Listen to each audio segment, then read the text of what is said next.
Hello everyone, welcome back to this channel. In this video, I will show you the easy and clear steps on how to change your ID on the IMO application.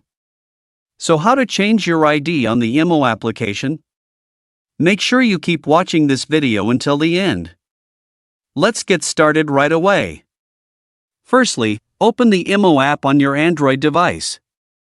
This is the initial screen of the IMO app. Next, tap the profile icon in the top left of the screen. A scrolling menu will appear. Next, tap your profile menu here. A profile menu like this will appear.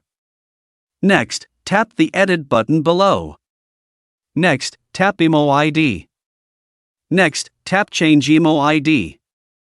Tap this column and change your ID. Next, tap the checkmark icon. So that's it, tutorial on how to change your ID on the IMO application. Thank you for watching. I hope this video was helpful. See you in the next video.